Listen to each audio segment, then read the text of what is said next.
السلام علیکم ورحمۃ اللہ وبرکاتہ. کیا حال ہے سب کا؟ الحمدللہ الحمدللہ.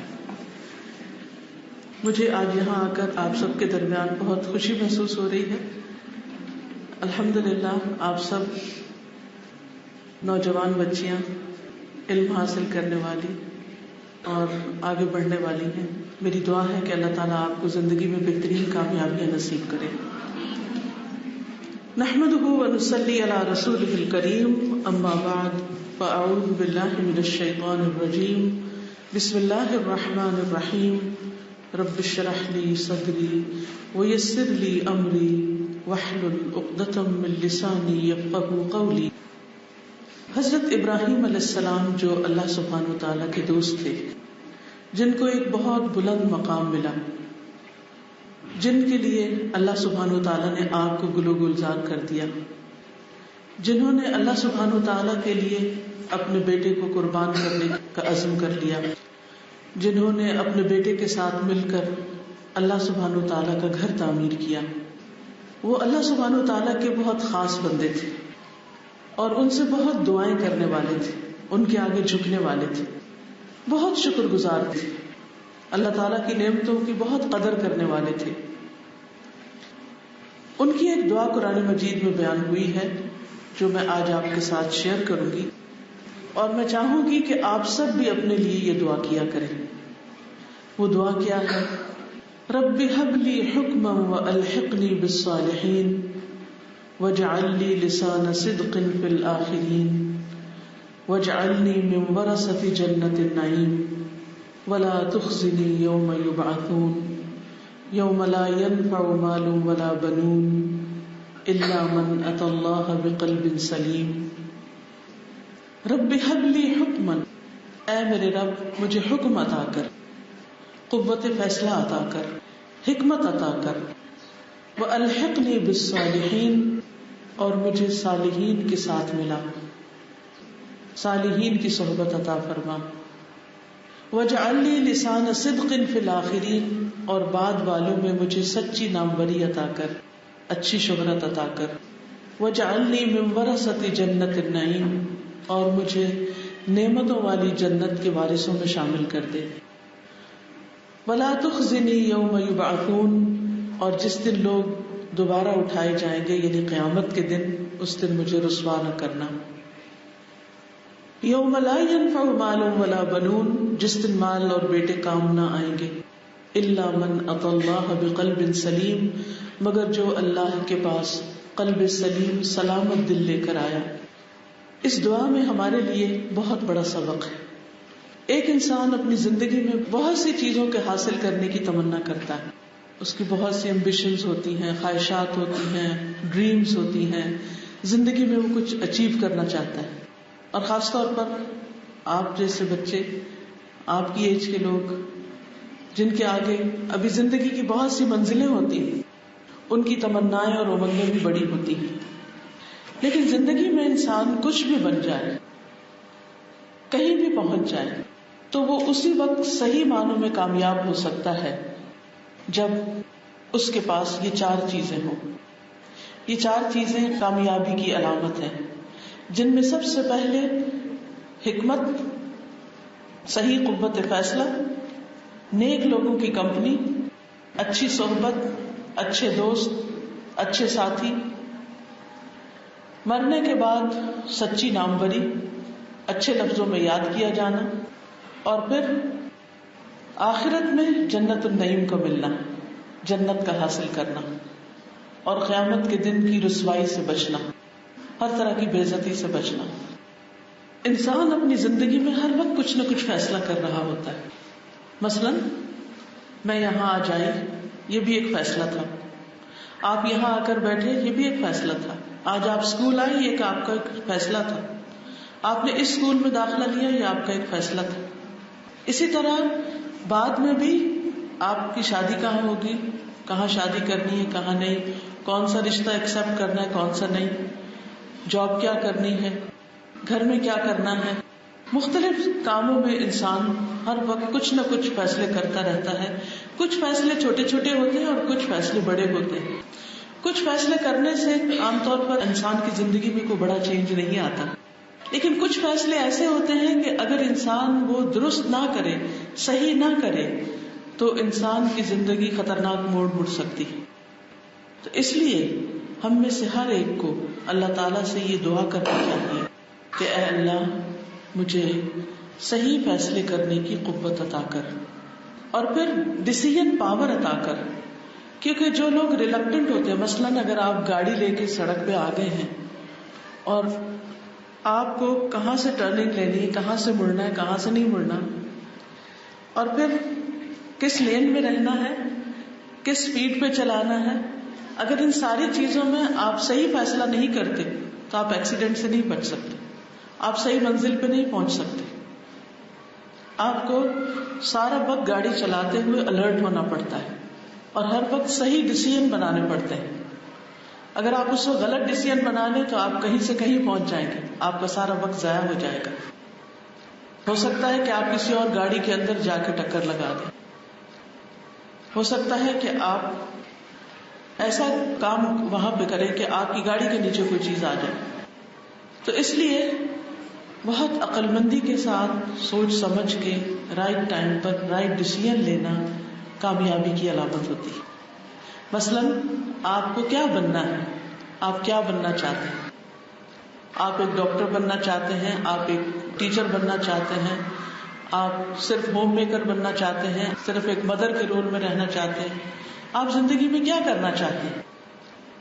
اس کے بارے میں اگر آپ اپنی صلاحیتوں کو سامنے رکھ کے، اپنی ذہنی طاقت اور اپنی قابلیت کو سامنے رکھ کے آپ فیصلہ کرتے ہیں تو انشاءاللہ آپ کامیاب ہوں گے. جو آپ بننا چاہتے ہیں پھر اس کے لیے آپ صحیح محنت بھی کریں گے. لیکن اگر آپ صحیح فیصلہ نہیں کرتے کہ آپ کے اندر صلاحیت ہے ہی نہیں، پوٹینشیل ہے ہی نہیں، قابلیت ہے ہی نہیں، اور آپ اپنے لیے کوئی ایسی چیز سوچ لیتے ہیں، ایسی جگہ اوپر جانے کا سوچتے ہیں جہاں آپ چڑھنے کی طاقت ہی نہیں رکھتے، تو آپ صحیح جگہ پر نہیں پہنچ سکتے. تو جب بھی آپ کو کوئی فیصلہ کرنا ہو، جب بھی آپ کو کوئی ڈیسیژن بنانا ہو، جب بھی آپ کو زندگی میں کوئی موڑ موڑنا ہو، تو اللہ تعالیٰ سے یہ دعا کیا کیجیے کہ رب هب لی حکما، اللہ مجھے قوت فیصلہ دے، مجھے صحیح فیصلہ کرنے کی طاقت دے.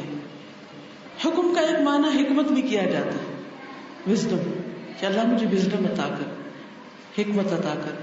اور حکمت بھی کیا ہے؟ حکمت بھی دراصل صحیح جگہ پر صحیح چیز رکھنا، چیزوں کو ان کے اصل مقام پر رکھنا، جس چیز کو جہاں ہونا چاہیے اس کو وہاں پر رکھنا. یہ بھی انسان کی کامیابی کی علامت ہے. وہ شخص کامیاب ہے جو ہر چیز کی قدر و قیمت پہچانتا ہے اور اس کو اس کے مقام پر رکھتا ہے. مثلا جو بچے اپنے ماں باپ کی قدر و قیمت پہچانتے ہیں، ان کا مقام پہچانتے ہیں، اپنے ٹیچرز کا مقام پہچانتے ہیں، وہ کیا کریں گے؟ ان کو عزت دیں گے، ان کی رسپیکٹ کریں گے، ان کا احترام دیں گے، ان کے ساتھ تمیز سے بات کریں گے، ان کے ساتھ بہت اچھا سلوک کریں گے، کیونکہ انہوں نے یہ بات سمجھ لی ہے کہ ہمارے والدین، ہمارے استاد ہم سے بڑے ہیں، اللہ نے ان کو ہمارے اوپر رکھا ہے. یعنی جو بچے یہ جانتے ہیں کہ ہمارے والدین نے ہم پر بہت احسان کیے، جن بچوں کو یہ بات سمجھ میں آ جاتی ہے کہ ہمارے جتنے بھی بزرگ ہیں، جتنے بھی بڑے ہیں، وہ سب قابل احترام ہیں، خواہ وہ ہمارے رشتے دار ہیں یا نہیں ہیں، ہمیں ان سب کی عزت کرنی چاہیے. تو ایسے بچے، انہی کے بارے میں کہا گیا ہے با ادب با نصیب، بے ادب بے نصیب. جو با ادب ہوتا ہے، جو احترام کرتا ہے، جو بڑوں کی بات سنتا ہے، ان کا احسان مانتا ہے، ان کے آگے جھکتا ہے، وہ دراصل زندگی میں کامیاب ہوتا ہے. کیونکہ یہ اللہ تعالیٰ کا بھی حکم ہے نا. قرآن مجید میں اللہ سبحانہ وتعالیٰ نے ہمیں کیا حکم دیا ہے؟ وَبِالْوَالِدَيْنِ، کیا کہا گیا ہے؟ احسانا، وَبِالْوَالِدَيْنِ احسانا، والدین کے ساتھ احسان کرو، والدین کی قدر و قیمت پہچانو، ان کے لیے دعائیں کرو. والدین کے لیے کون سی دعا کرتے ہیں؟ قرآن میں کون سی دعا سکھائی گئی ہے؟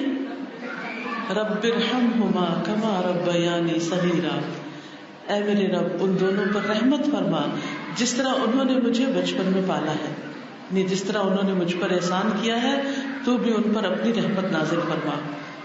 پھر اسی طرح آپ دیکھیں اللہ سبحانہ وتعالیٰ خاص طور پر اولاد کو یہ تلقین فرماتے ہیں کہ اما یبلغن عندک الکبر احدہما او کلاہما فلا تقل لہما اف ولا تنہرہما وقل لہما قولا کریما، کہ اگر اما یبلغن اگر پہنچے عندک تمہارے پاس الکبر بڑھاپے کو، بڑی عمر کو، احدہما او کلاہما ان میں سے ایک یا دونوں، یعنی ماں یا باپ یا دونوں ہی ماں باپ بوڑھے ہو گئے ہیں، عمر بڑی ہو گئی ہے، ان کی عقل کمزور ہو گئی ہے، تو پھر تمہیں کس طرح ان کے ساتھ سلوک کرنا ہے؟ فلا تقل لہما اف، ان کو اف نہیں کہنی. اف آپ تو یہ بات بار بار کرتے رہتے ہیں، آپ تو ہر وقت مجھے ڈانٹتے رہتے ہیں. نہیں، والدین ڈانٹ سکتے ہیں، اولاد والدین کو نہیں ڈانٹ سکتی. فلا تنہرہما، ان کو ڈانٹ کے بات نہیں کرو. وقل لہما قولا کریما، وقل لہما اور کہو ان دونوں کو، یعنی ماں کو بھی باپ کو بھی، کیا کہو؟ قولا بات، کریما عزت والی، کرم والی، اچھی، نرم. واخفض لہما جناح الذل من الرحمہ، رحمت کے ساتھ شفقت کے ساتھ اپنے کندھے ان کے لیے جھکا کے رکھو. وقل رب ارحمہما کما ربیانی صغیرا، اور ان کے لیے دعائیں کرتے رہو کہ اے اللہ ان دونوں پر رحم فرما، اے رب ان دونوں پہ رحم فرما جس طرح انہوں نے بچپن میں مجھے پالا تھا، جب میں چھوٹا سا تھا، نہ میں خود کھا سکتا تھا، نہ پی سکتا تھا، نہ اپنی گندگی صاف کر سکتا تھا، نہ چل سکتا تھا، نہ سردی میں اپنے آپ کو ڈھانک سکتا تھا، نہ گرمی میں ٹھنڈی ہوا دے سکتا تھا. میرے والدین نے ایک ایک چیز میرے لیے کی. اسی طرح استاد کا درجہ ہے، استاد کا مقام ہے کہ استاد ہمیں لکھنا پڑھنا سکھاتے. ہمیں کچھ آتا نہ تھا، ہم ماں باپ کے پیٹ سے لکھنا پڑھنا نہیں جانے، ہمارے استادوں نے ہمیں الف بے لکھنا سکھایا، ہمیں خوابوں انہوں نے قرآن پڑھایا یا اسکول کی اسٹڈیز میں انہوں نے ہمیں آگے بڑھایا. ایک کے بعد ایک سال انہوں نے اپنی زندگیاں لگائی، انہوں نے اپنی نیند اور آرام قربان کیا اور لمبا عرصہ پہلے خود تعلیم حاصل کی، پھر ہمیں سکھایا. تو ان کا بھی ہم پر بہت بڑا احسان ہے. کسی بھی انسان کی ویلیو اور قدر و قیمت اس سے پہچانی جاتی ہے کہ اس کا معاملہ دوسروں کے ساتھ کیسا ہے، اس کا اخلاق دوسروں کے ساتھ کیسا ہے، وہ دوسروں کے ساتھ کس طرح پیش آتا ہے. ہم سمجھتے ہیں کہ جب ہم اپنے ماں باپ کی رسپیکٹ کرتے ہیں تو شاید ان کو کوئی فائدہ پہنچتا ہے، یا ہم اپنے ٹیچر کے ساتھ عزت احترام کا معاملہ کرتے ہیں تو شاید ٹیچر کو کچھ مل رہا ہوتا ہے. نہیں، آپ ان کو دے رہے ہوتے ہیں لیکن دراصل آپ خود حاصل کر رہے ہوتے ہیں. تعریف آپ کی ہوتی کہ یہ بچہ کتنا اچھا ہے، کتنا ادب والا ہے، کتنا احترام کرنے والا ہے، کتنا ویل بیہیوڈ ہے، کتنا ویل مینرڈ ہے. تو اس میں کوئی عزت کی بات نہیں کہ ہم بدتمیزی کے ساتھ بات کریں یا چیخ چلا کر بات کریں یا ہم منہ موڑ کے بات کریں. قرآن مجید میں ہمیں منہ پھیر کے بات کرنے سے بھی منع کیا گیا ہے. اللہ سبحانہ وتعالیٰ فرماتے ہیں وَلَا تُسَعِّرْ خَدَّكَ لِلنَّاسِ، تم اپنے گال کو لوگوں سے موڑو مت، پھیرو مت. اصل میں تسعر کا لفظ جو ہے یہ اونٹ کی ایک بیماری سے ہے، جس میں اونٹ کی گردن میں کوئی بیماری ہو جاتی ہے تو وہ گردن ایک طرف موڑ کے رکھتا ہے. کیا تمیز سکھائے گی کہ جب تم کسی سے بات کرو تو اس کی طرف دیکھ کر بات کرو، ادب سے بات کرو. وَلَا تَمْشِ فِي الْأَرْضِ مَرَحًا، زمین میں اکڑ کے نہ چلو، تکبر سے نہ چلو. جو جتنا جھکتا ہے، کہتے ہیں نا سراہی سر نگوں ہو کر بھرا کرتی ہے پیمانہ، یعنی جیسے ایک بوٹل ہے نا، تو یہ جس وقت جھکے گی تو پھر اس کا پانی دوسری طرف جائے گا، تب اس سے فیض دوسروں کو پہنچے گا. اسی طرح جو انسان جھکتا ہے، جس انسان کے اندر عاجزی ہوتی، وہ دوسروں کے لیے خیر اور بھلائی کا پیغام بن جاتا ہے. تو اس لیے بے حد ضروری ہے کہ ہم سب اپنے بڑوں کی عزت اور احترام کرنے والے اور باقی تمام لوگوں کے ساتھ اچھے اخلاق کے ساتھ معاملہ کرنے والے ہوں. نبی صلی اللہ علیہ وسلم کا اخلاق سب سے بہترین تھا، جس کی گواہی قرآن مجید نے دی وَإِنَّكَ لَعَلَىٰ خُلُقٍ عَظِيمٍ، اور بے شک آپ اخلاق کی بلندیوں پر فائز ہیں. اخلاق کے اونچے مرتبے پر فائز ہیں. اور آپ کا اخلاق کیا تھا؟ حدیث سے پتہ چلتا ہے کہ آپ بازاروں میں شور نہیں کرتے تھے، چیختے چلاتے نہیں تھے، آہستہ آواز میں بات کرتے تھے، دوسروں کے ساتھ محبت اور شفقت کے ساتھ پیش آتے تھے. آپ کو رحمت للعالمین بنا کر بھیجا گیا. وما ارسلناک الا رحمت للعالمین.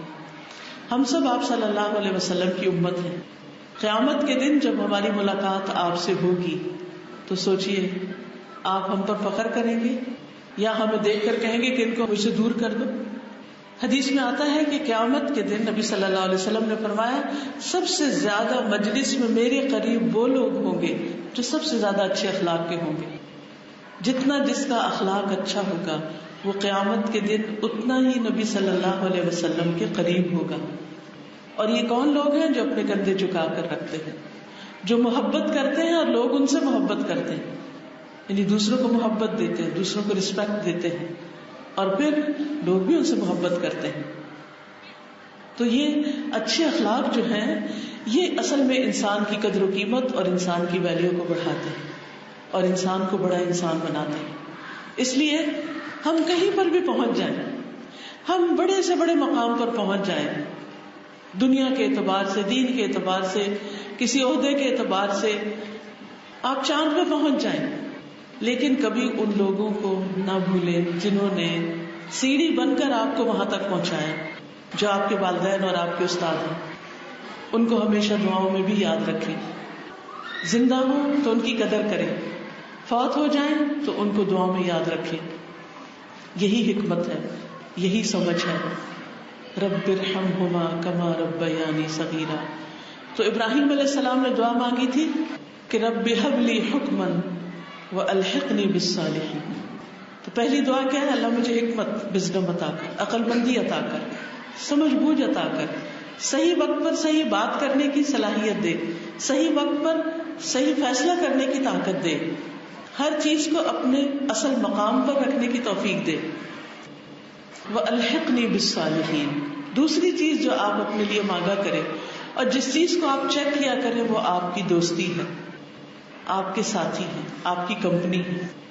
اگر آپ کے دوست اچھے ہوں گے تو آپ ایک اچھا انسان بنیں گے، آپ کے لیے بہت آسانی ہوگی. لیکن اگر آپ کے دوست اچھے نہیں تو آپ شاید کتنے بھی قابل ہوں، آپ سب سے پیچھے بھی ہو سکتے ہیں.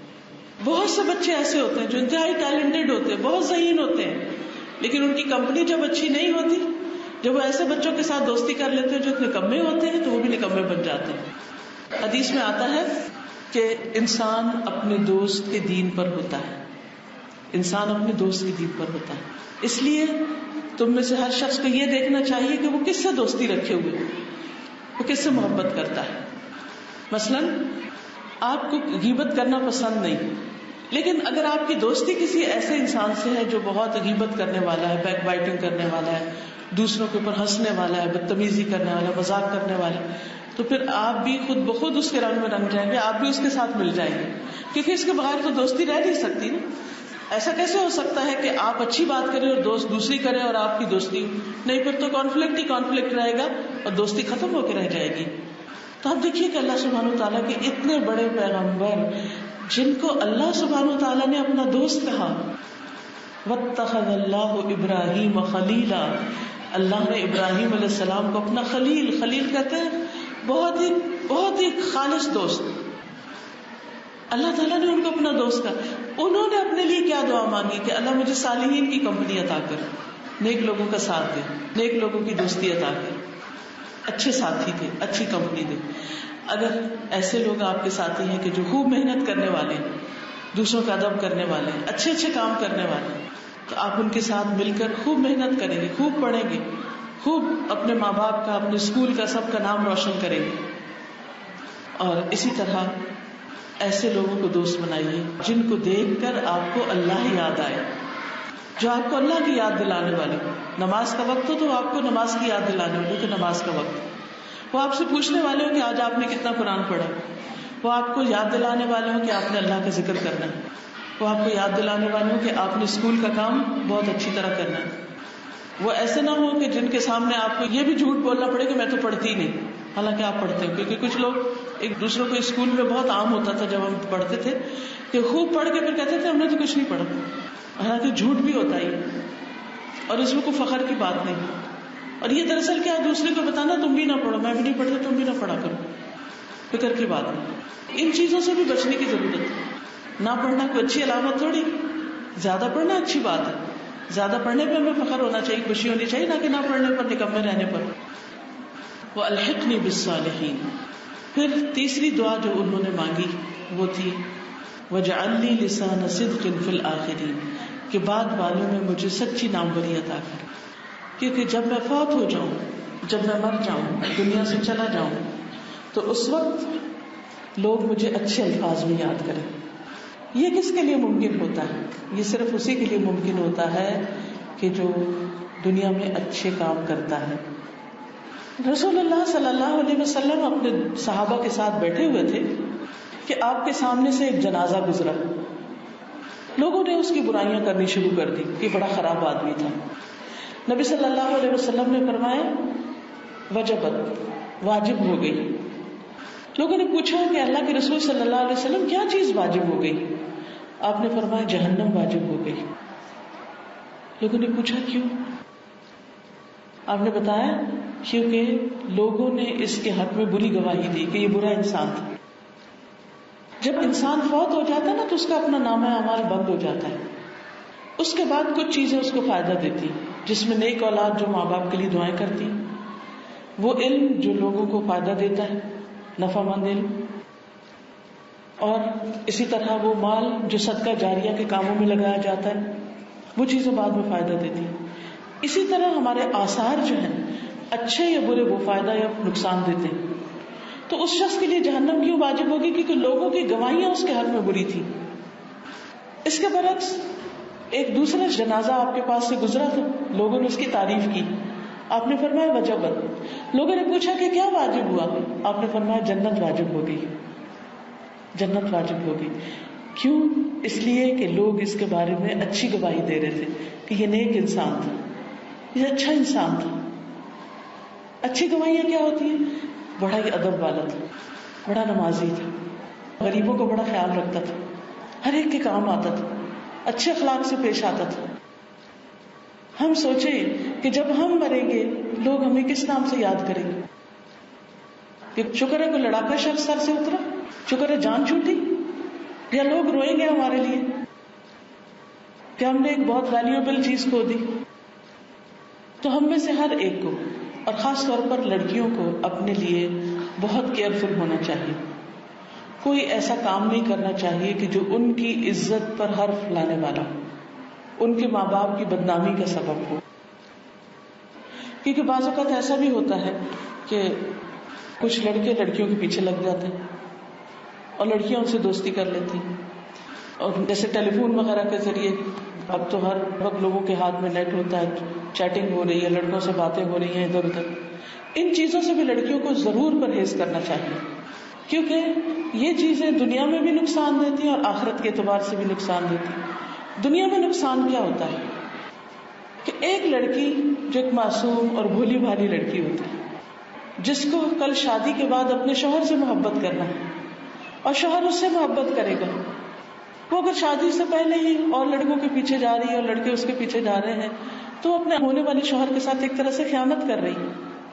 تو لڑکی کی عزت, لڑکی کی عصمت, لڑکی کا جو مقام ہے وہ اسلام میں بہت بڑا ہے. اللہ نے بہت عزت دی عورت کو, اسے اپنا مقام کھونا نہیں چاہیے, اسے شادی سے پہلے ایسی حرکتیں کرنی نہیں چاہیے, یہ اس کے لیے ناپسندیدہ ہے. ہمیں دیکھنا چاہیے کہ ہمارے لیے لوگ کیا گواہی دیں گے کہ فلاں لڑکی کیسی تھی, کیونکہ انسان کی پھر وہ شہرت بھی بن جاتی ہے نا ویسی.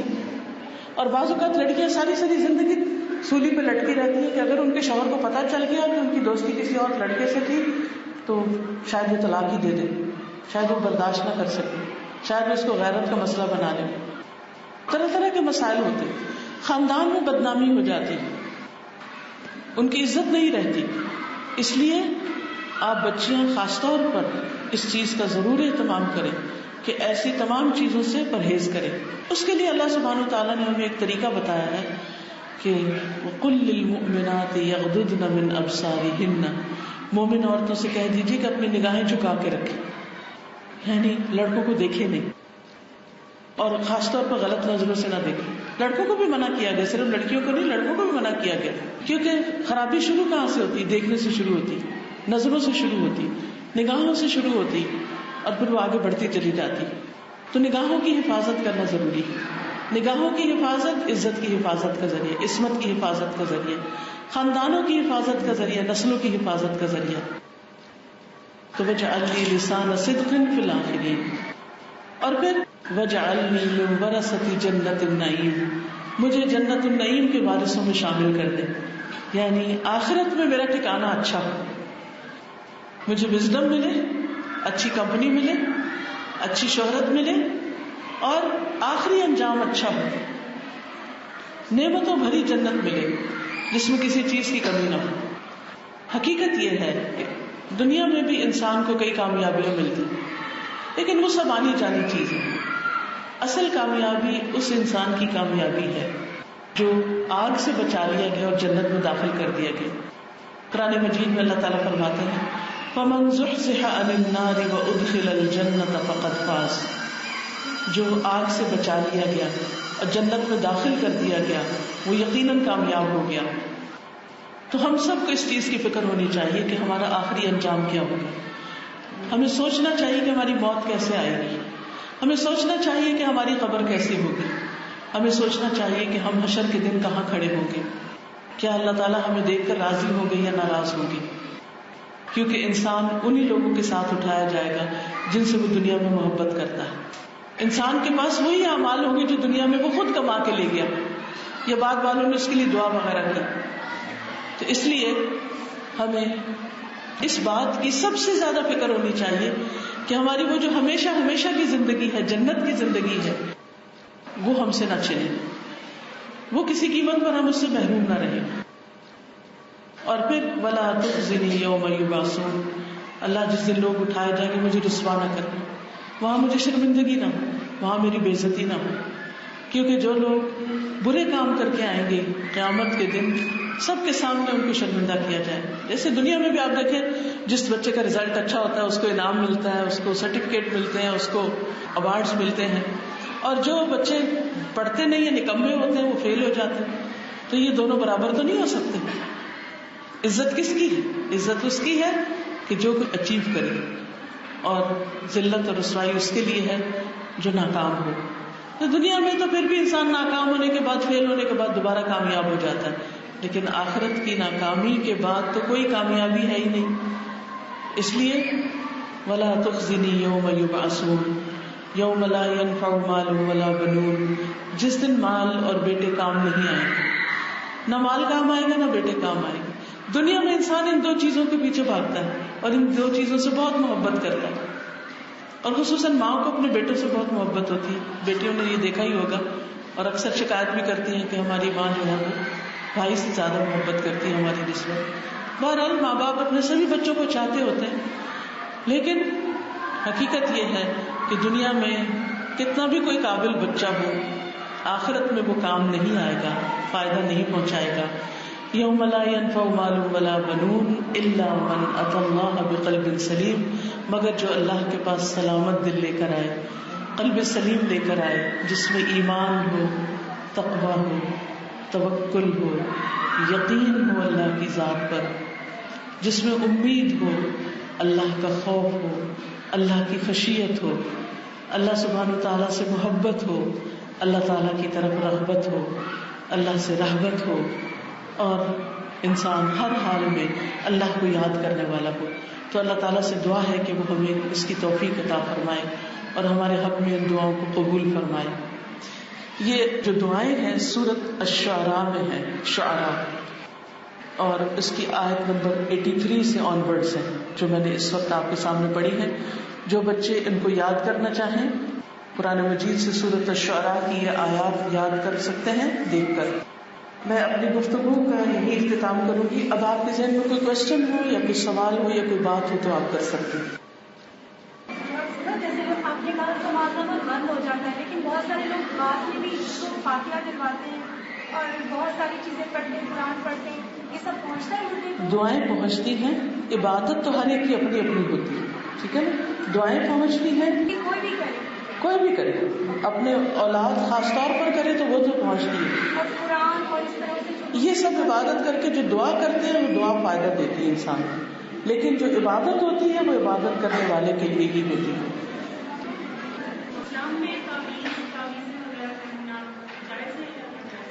لٹکانی نہیں چاہیے پہن کے کوئی بھی چیز، لیکن پڑھنا چاہیے. یعنی تعویذ کیوں پہنتے ہیں انسان؟ تعویذ عام طور پر حفاظت کے لیے پہنا جاتا ہے. تعویذ کا مطلب ہوتا ہے اللہ تعالیٰ کی پناہ لینا، دشمن یا شر سے بچنے کے لیے. تو وہ پناہ کس طرح لی جاتی ہے؟ اللہ سے دعا کر کے. ہم اگر دیکھیں تو ہمیں رسول اللہ صلی اللہ علیہ وسلم نے حفاظت کے لیے بہت سی دعائیں سکھائی ہیں. بہت سی دعائیں ہیں جس میں صبح شام کی اذکار. مثلاً حدیث میں آتا ہے کہ جو شخص 3 دفعہ یہ دعا پڑھتا ہے صبح کے وقت، شام تک کوئی چیز اس کو نقصان نہیں دیتی. اسی طرح جو شخص شام کے وقت یہ دعا پڑھتا ہے 3 دفعہ تو صبح تک اس کو کوئی چیز نقصان نہیں دیتی، کوئی سانپ، بچھو، جنات وغیرہ کوئی چیز. اور وہ دعا ہے بسم اللہ الذی لا یضر مع اسمہ شیء فی الارض ولا فی السماء وهو السمیع العلیم. تو بجائے اس لیے کہ آپ تعویذ لکھ کے لٹکائیں، آپ یہ دعائیں خود سیکھ لیں، خود پڑھیں. اگر یاد نہیں تو کتاب سے دیکھ کے پڑھنا شروع کریں، کچھ عرصے میں یاد ہو جائے گی. انسان کو ایسی دعائیں صرف اس وقت نہیں پڑھنی چاہیے جب کوئی مصیبت آ جائے. یہ دعائیں عام طور پر بھی نارمل روٹین میں روزانہ پڑھنی چاہیے. اسی طرح اعوذ بکلمات اللہ التامات من شر ما خلق. اسی طرح 3 دفعہ صبح اور 3 دفعہ شام معوذتین پڑھنا. قل هو اللہ احد 3 دفعہ پڑھنا صبح کے وقت، اور یہ فجر کی نماز کے بعد سورج نکلنے سے پہلے پڑھنا ہوتا ہے. اسی طرح شام میں اندھیرا ہونے سے پہلے پڑھنا ہوتا ہے. قل هو اللہ، قل اعوذ برب الفلق، قل اعوذ برب الناس. جو شخص 3 دفعہ پڑھتا ہے وہ ہر شر سے بچ جاتا ہے، اس کو پھر کسی اور تعویذ کی ضرورت نہیں رہتی. میرا سوال ہے کہ ہم لوگ دم سامنے جائے دم، جی کسی کو کوئی دعا پڑھ کے اس کے اوپر پھونک مار دینے میں کوئی حرج نہیں ہے. پڑھ سکتے ہیں، سورۃ فاتحہ پڑھ کے دم کر سکتے ہیں، اپنے آپ کو خود بھی دم کر سکتے ہیں. ٹھیک ہے. نبی صلی اللہ علیہ وسلم ہر روز رات کو خود کو دم کرتے تھے. کیسے؟ اپنی ہتھیلیوں میں یہ تینوں صورتیں قل هو اللہ احد، قل اعوذ برب الفلق، قل اعوذ برب الناس پڑھ کے پھونکتے تھے 3 دفعہ، اور پھر سر سے شروع کر کے جسم کے سارے حصوں پر خود پھیر لیتے تھے. مجھے لگتا ہے کہ بعض اوقات ہم سب جانتے ہیں کہ غیبت کرنا ایک اچھی عادت نہیں ہے اور غیبت کرنی نہیں چاہیے، لیکن اگر کوئی انسان ہمارے ساتھ زیادتی کرتا ہے وہ واقعی غلط ہے، تو ہم کسی کلوز ون کو بتا سکتے ہیں صرف اپنی دلجوئی کے لیے. جی قرآن مجید میں آتا ہے لا يحب اللہ الجہر بالسوء من القول الا من ظلم. اللہ تعالیٰ برائی پر زبان کھولنے کو، بلند آواز سے برے بات کرنے کو پسند نہیں کرتا، مگر یہ کہ جس پر ظلم کیا جائے. مظلوم کو اجازت ہے کہ وہ اپنے اوپر ہونے والے ظلم کی داستان سنا سکے کسی کو، اور اس کو سنائے جو اس کو صحیح مشورہ دے اور اس کی دلجوئی کرے، اس کی مدد کرے. وعلیکم السلام.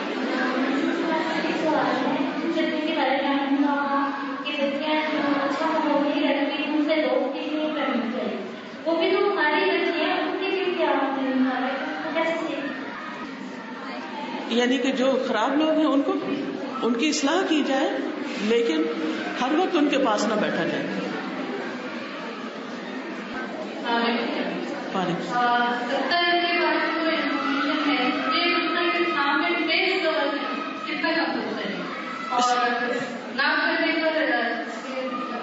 جی آپ دیکھیے کہ اللہ سبحانہ وتعالیٰ کا جو بھی حکم ہے نا اس کو ماننا چاہیے. جہاں تک فیس کور کرنے کا تعلق ہے تو آپ دیکھیے قرآن مجید میں سورۃ الاحزاب کی آیت نمبر 59 میں آتا ہے یا ایھا النبی قل لازواجک وبناتک ونساء المؤمنین یدنین علیہن من جلابیبہن. اے نبی صلی اللہ علیہ وسلم آپ کہہ دیجئے اپنی ازواج کو, بیویوں کو, اپنی بیٹیوں کو اور ساری مومن عورتوں کو کہ اپنے اوپر اپنی چادروں کے پلو لٹکا لیں. یدنین علیہن من جلابیب, جلباب کہتے ہیں بڑی چادر کو, یعنی بڑی چادر جو ہے اس کا گھونگھٹ نکال لیں. تو اس کا مقصد کیا ہے کہ انسان اپنے چہرے کو بھی نمایاں نہ کرے, اور اس میں مختلف طریقے ہوتے ہیں ہر دور میں. کچھ لوگ یہاں سے اوپر کر لیتے ہیں, کوئی یہاں سے اوپر کر لیتے ہیں. اسی طرح ایک حدیث میں آتا ہے کہ احرام والی عورت نقاب نہ پہنے. اس کا مطلب یہ ہے کہ باقی عورتیں نقاب پہنے گی. ٹھیک ہے جی. اور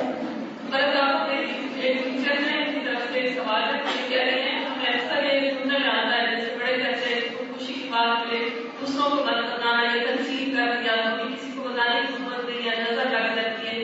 اس کا کہتے ہیں کہ کس حد تک نقصان کا باعث ہوتی ہے. کیا باقی جب یہ ہمیں خوشی کی خبر ملتی ہے تو خوشی سے لوگوں کو بتاتے ہیں. جی بعض اوقات نظر تو لگتی ہے, اس میں نظر برحق ہے, خوشی دوسروں کے ساتھ شیئر کرنی چاہیے. لیکن جب انسان خوشی ملنے پر سجدہ شکر ادا کر لیتا ہے, شکر ادا کر لیتا ہے, الحمدللہ کہتا ہے, دعا کر لیتا ہے, اور سننے والا بھی برکت کی دعا دیتا ہے, تو انشاءاللہ پھر نظر نہیں لگے گی. جی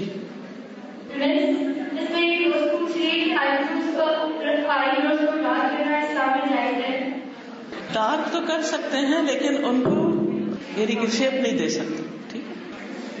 لیکن کچھ باتیں اس لیے کہ ویسے تو اسلام میں عورت کی حکمرانی کا حسن نہیں چاہتے, لیکن کس حد تک وہ حکومت کے کاموں میں حصہ لے سکتے ہیں, مطلب کلی میں حکمران یہ وہ کہتے ہیں ہمیں پتہ نہیں.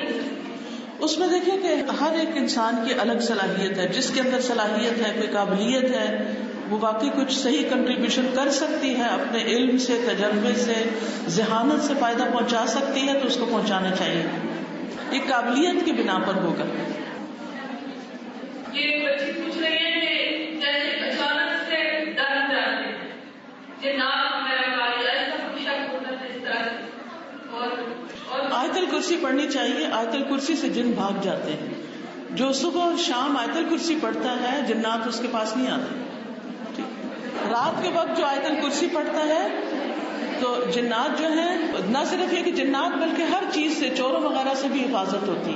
چلیے اس کے ساتھ ہی میں آپ سے اجازت چاہتی ہوں. سبحانک اللہم و بحمدک, اشہد ان لا الہ الا انت, استغفرک و اتوب الیک. السلام علیکم و رحمۃ اللہ وبرکاتہ.